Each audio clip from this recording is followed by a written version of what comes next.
সবাইকে ওয়েলকাম করছি। লাস্ট সেশনে আমরা দেখেছিলাম কিভাবে একটি পাইথনের প্রোগ্রাম লিখতে হয় এবং সেটিকে ইন্টারপ্রেটার দিয়ে রান করতে হয়। আমরা আইডিএলই নামক একটি সফটওয়্যারে পাইথনের কিছু বেসিক ইনস্ট্রাকশন এক্সিকিউট করেছি। তারপরে নোটপ্যাডে একটি প্রোগ্রাম লিখে সেটিকে পাইথনের ইন্টারপ্রেটার দিয়ে রান করে দেখেছি। পাইথনের প্রোগ্রামিংয়ে জাম্প করার আগে আমাদেরকে আরও কিছু বেসিক টার্মিনোলজি দেখে নিতে হবে। চলেন আমরা আজকে কয়েকটি বেসিক টার্মিনোলজি দেখে নিই। আমাদের নেক্সট কয়েকটি সেশনে আমরা এই বেসিক টার্মিনোলজি বা কনসেপ্টগুলো নিয়ে আলোচনা করব। আমরা আজকে এই তিনটি টপিক নিয়ে কথা বলবো। আমরা প্রোগ্রাম সম্পর্কে আরও কিছু জানবো, দেখবো অ্যালগোরিদম কি আর স্টেটমেন্ট কি জিনিস। প্রোগ্রাম প্রোগ্রাম মানে হচ্ছে কর্মসূচি। কর্মসূচি মানে হচ্ছে কাজ করার পদ্ধতি বা কাজ করার নিয়মাবলী, তাই না? তো আমরা প্রত্যেকেই প্রতি মুহূর্তেই হয়তো বা কোনো না কোনো প্রোগ্রাম করছি বা কোনো একটা কাজ করছি, ঠিক আছে? আমি যদি উদাহরণস্বরূপ বলি, আপনার বন্ধু যে কিনা কক্সবাজার যেতে চায়, তার নিজের গাড়ি আছে, বাট সে কখনো আগে কক্সবাজার যায়নি। এখন আপনি কক্সবাজার চিনেন, আপনার কাছে আপনার বন্ধু এসে বলল, দোস্ত তুই কক্সবাজার গিয়েছিস, আমাকে স্টেপ বাই স্টেপ গাইড লিখে দে, আমি কিভাবে কক্সবাজার যাব নিজে গাড়ি চালিয়ে। আহ, আপনি কি করলেন, একটি কাগজ কলম নিয়ে তাকে লিখে দিলেন কোথা থেকে কোথায় কিভাবে যেতে হবে, একটি গাইড, ফুল গাইড, আপনি কিভাবে ঢাকা থেকে কক্সবাজার যেতে হবে স্টেপ বাই স্টেপ আপনি তাকে লিখে দিলেন। এটি আপনার বন্ধুর জন্য একটি প্রোগ্রাম, ঠিক আছে? আপনি আপনার বন্ধুকে ইনস্ট্রাকশন লিখে দিলেন যে কিভাবে স্টেপ বাই স্টেপ তাকে ঢাকা থেকে কক্সবাজার যেতে হয়। আপনার বন্ধু ঢাকা থেকে কক্সবাজার রওনা দিয়েছে। কিছুক্ষণ পরে আপনাকে সে ফোন দিল, দিয়ে বলল, দোস্ত রাস্তায় প্রচণ্ড ট্রাফিক জ্যাম, আমি যেতে পারছি না, আমাকে অল্টারনেটিভ আরেকটি রাস্তা বল। আপনি আপনার বন্ধুকে সাজেস্ট করলেন আরেকটি রাস্তা। আপনার বন্ধু সেই রাস্তা ধরে কক্সবাজারের দিকে যেতে লাগলো। কয়েক ঘন্টা পর সে কক্সবাজার পৌঁছে গেল। আপনি চিন্তা করে দেখেন, আপনি আপনার বন্ধুকে একটি স্টেপ বাই স্টেপ গাইড লিখে দিয়েছেন, তারপরেও আপনার বন্ধু রাস্তার সিচুয়েশনের উপর বেস করে আপনাকে মাঝে মধ্যে ফোন দিয়েছে এবং জিজ্ঞেস করেছে তার কি করা উচিত। ফাইনালি কয়েক ঘন্টা ড্রাইভিংয়ের পরে আপনার দেখানো ইনস্ট্রাকশনগুলো ফলো করে সে তার কক্সবাজার পৌঁছে গেল। মাঝে মধ্যে আপনার কাছ থেকে যে পরামর্শগুলি নিয়েছে সেগুলো হচ্ছে আপনার প্রোগ্রামের জন্য আপনার কাছ থেকে তার ইনপুট। আপনার লিখে দেওয়া গাইডটাকে বলা হয় প্রসিডিওর বা অ্যালগোরিদম প্রোগ্রামিংয়ের ভাষায়। তার মানে অ্যালগোরিদম হচ্ছে স্টেপ বাই স্টেপ গাইড, একটা প্রবলেম সলভ করার বা একটা কাজ করার স্টেপ বাই স্টেপ গাইড। এক্ষেত্রে কাজটা হচ্ছে ঢাকা থেকে চট্টগ্রাম পৌঁছে যাওয়া, এবং আপনি কিভাবে পৌঁছতে হবে সেটা স্টেপ বাই স্টেপ গাইড আপনি আপনার বন্ধুকে লিখে দিয়েছেন। আরেকটি কাজ থাকে বা আরেকটি পারপাস থাকে, সেটা হচ্ছে রেজাল্ট, তাই না? প্রত্যেকটা কাজেরই তো একটা উদ্দেশ্য থাকে। সো প্রত্যেকটা প্রোগ্রামেরও একটা উদ্দেশ্য থাকে বা আউটকাম থাকে বা রেজাল্ট থাকে। রেজাল্টটা কী হবে, আমি এই কাজটা করলে কি হবে। এক্ষেত্রে আপনার বন্ধুর ক্ষেত্রে এই আউটকাম বা রেজাল্টটি হচ্ছে তার কক্সবাজার পৌঁছে যাওয়া। আপনি চিন্তা করে দেখেন আপনার কম্পিউটারের একটি মিউজিক প্লেয়ারের কথা। কোনো একজন কম্পিউটার প্রোগ্রামার এই মিউজিক প্লেয়ারটি লিখে রেখেছেন। এই মিউজিক প্লেয়ারের ভিতরে সে অ্যালগোরিদম ইমপ্লিমেন্ট করে রেখেছে বা step by step step guide লিখে রেখেছে, যেটিকে আমরা বলছি প্রোগ্রাম বা সফটওয়্যার। সেখানে সে লিখে রেখেছে কিভাবে একটা মিউজিক প্লে করতে হয়। এখন যখন আপনি আপনার প্রিয় মিউজিক প্লেয়ারটিকে ডাবল ক্লিক করে কম্পিউটারে ওপেন করলেন, আপনার মিউজিক প্লেয়ার আপনার কাছ থেকে কিছু ইনপুট চায়। ইনপুটটা হচ্ছে আপনি কি প্লে করতে চান, কোন গানটি প্লে করতে চান, আপনার কাছ থেকে সে জেনে নেয়। আপনি সিলেক্ট করে দিলেন আপনার এই গানটি প্লে করতে চান।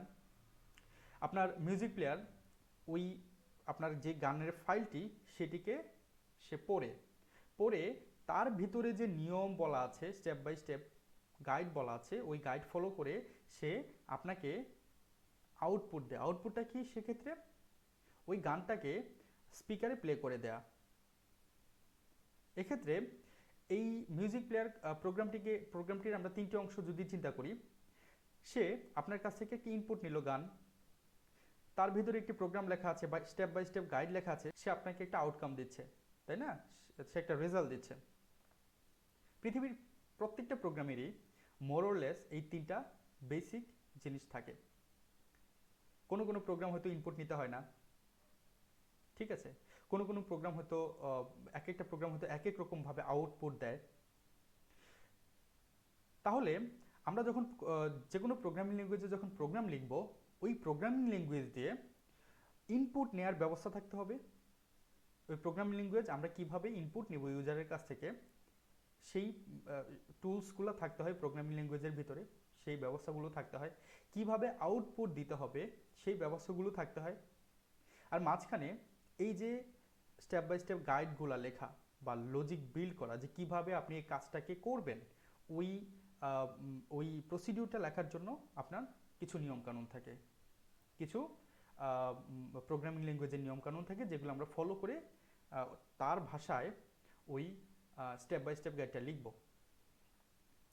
স্ক্রিনে আপনারা দেখতে পাচ্ছেন building blocks of a programme.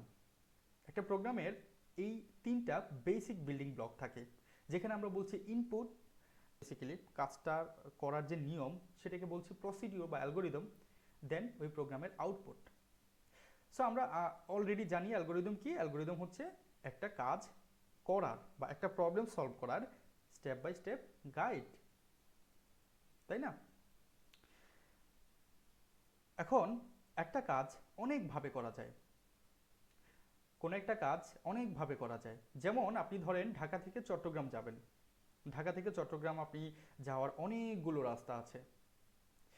কোনো কোনো রাস্তা দিয়ে গেলে আপনার হয়তো 4 ঘন্টা লাগবে, কোনো কোনো রাস্তা দিয়ে গেলে আপনার 6 ঘন্টা লাগবে, কোনো কোনো রাস্তা দিয়ে গেলে আপনার 3 ঘন্টা লাগবে। অ্যালগোরিদমও সেম। প্রত্যেকটা কাজ করার, একই কাজ করার অনেকগুলো নিয়ম থাকতে পারে। আপনি আপনার প্রিয় একটি রেসিপি রান্না করবেন, সেটি করারও অনেকগুলো নিয়ম থাকতে পারে। আপনি যে কোনো একটা পদ্ধতি ফলো করতে পারেন, তাই না? তো অ্যালগোরিদমের ক্ষেত্রেও একই কাজ করার অনেকগুলো নিয়ম থাকে, অনেকভাবে একই কাজ করা যায়। তার মানে হচ্ছে একটা কাজের অনেকগুলো অ্যালগোরিদম থাকতে পারে। কোনো কোনো অ্যালগোরিদম ভালো, কোনো কোনো অ্যালগোরিদম একটু একটু কম ভালো, ঠিক আছে? এবার আসুন দেখি স্টেটমেন্ট কী জিনিস। স্টেটমেন্ট হচ্ছে একটা সিঙ্গেল ইনস্ট্রাকশন, যেটাকে কম্পিউটার একই সাথে এক্সিকিউট করে। আমরা যদি স্টেটমেন্টকে আমাদের ল্যাঙ্গুয়েজের সাথে তুলনা করি, যেমন ইংলিশ ল্যাঙ্গুয়েজের সাথে তুলনা করি, একটা স্টেটমেন্টকে আমরা একটা সেন্টেন্স বলতে পারি। পাইথনে একটা স্টেটমেন্ট সাধারণত এক লাইনে হয়, আমরা একটা স্টেটমেন্টকে মাল্টিপল লাইনেও লিখতে পারি। বাট একটা স্টেটমেন্টকে পাইথন যখন রান করে এক্সিকিউট করে, সে একটা স্টেটমেন্টকে একসাথে এক্সিকিউট করে। আমরা এতক্ষণ পর্যন্ত যে স্টেটমেন্ট দেখেছি সেটা হচ্ছে শুধু প্রিন্ট স্টেটমেন্ট। আমরা এই প্রিন্ট ফাংশন নিয়ে কথা বলিনি, প্রিন্ট ফাংশন নিয়ে কথা বলবো।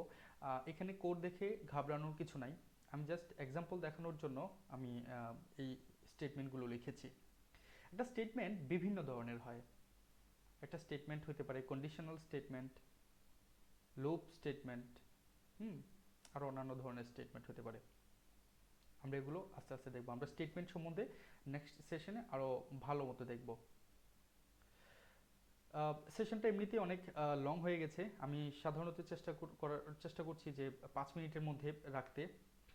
নেক্সট সেশনে আমরা স্টেটমেন্ট দিয়ে শুরু করব, দেন আমরা আরও কিছু বেসিক টার্মিনোলজি আমরা ডিসকাস করব। এভাবে কয়েকটি সেশন আমরা এই টার্মিনোলজিগুলো বা কনসেপ্টগুলো আলোচনা করব। ভালো থাকুন, সুস্থ থাকুন, দেখা হবে নেক্সট সেশনে। আল্লাহ হাফেজ।